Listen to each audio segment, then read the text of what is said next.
ओम गणेशाय नमः। राधे राधे।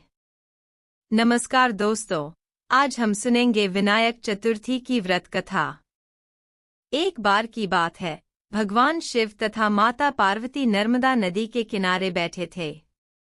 वहां माता पार्वती ने भगवान शिव से समय व्यतीत करने के लिए चौपड़ खेलने को कहा।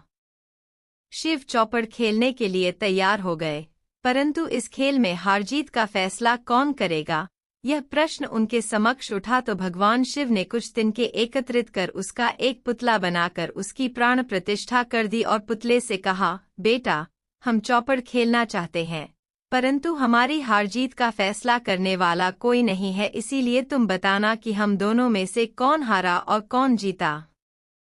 उसके बाद भगवान शिव और माता पार्वती का चौपड़ खेल शुरू हो गया।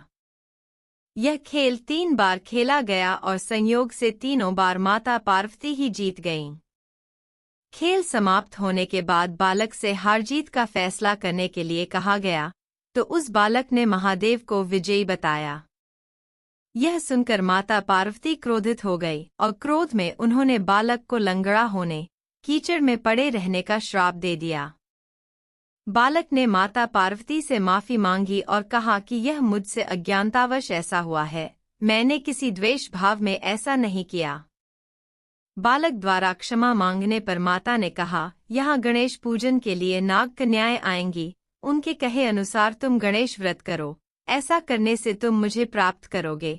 यह कहकर माता पार्वती शिव के साथ कैलाश पर्वत पर चली गईं। 1 वर्ष के बाद उस स्थान पर नाग कन्याएं आईं। तब नाग कन्याओं से श्री गणेश के व्रत की विधि मालूम करने पर उस बालक ने 21 दिन लगातार गणेश जी का व्रत किया। उसकी श्रद्धा से गणेश जी प्रसन्न हुए।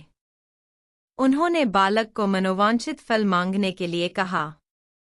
उस पर उस बालक ने कहा, हे विनायक, मुझ में इतनी शक्ति दीजिए कि मैं अपने पैरों से चलकर अपने माता पिता के साथ कैलाश पर्वत पर पहुंच सकूं और वे यह देख प्रसन्न हों।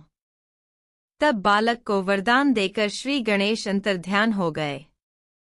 इसके बाद वह बालक कैलाश पर्वत पर पहुंच गया और कैलाश पर्वत पर पहुंचने की अपनी कथा उसने भगवान शिव को सुनाई। चौपड़ वाले दिन से माता पार्वती शिवजी से विमुख हो गई थी, अतः देवी के रुष्ट होने पर भगवान शिव ने भी बालक के बताए अनुसार 21 दिनों तक श्री गणेश का व्रत किया।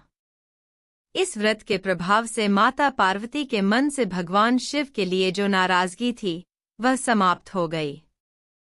तब यह व्रत विधि भगवान शंकर ने माता पार्वती को बताई। यह सुनकर माता पार्वती के मन में भी अपने पुत्र कार्तिकेय से मिलने की इच्छा जागृत हुई।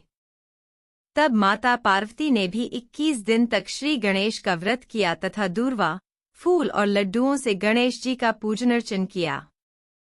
व्रत के 21वें दिन कार्तिकेय स्वयं माता पार्वती जी से आ मिले। उस दिन से श्री गणेश चतुर्थी का यह व्रत समस्त मनोकामनाओं की पूर्ति करने वाला व्रत माना जाता है। इस व्रत को करने से मनुष्य के सारे कष्ट दूर होकर मनुष्य को समस्त सुख सुविधाएं प्राप्त होती हैं। आपको हमारी कहानी कैसी लगी, कमेंट करके जरूर बताएं। और हमारे चैनल को लाइक, शेयर व सब्सक्राइब करना ना भूलें। धन्यवाद।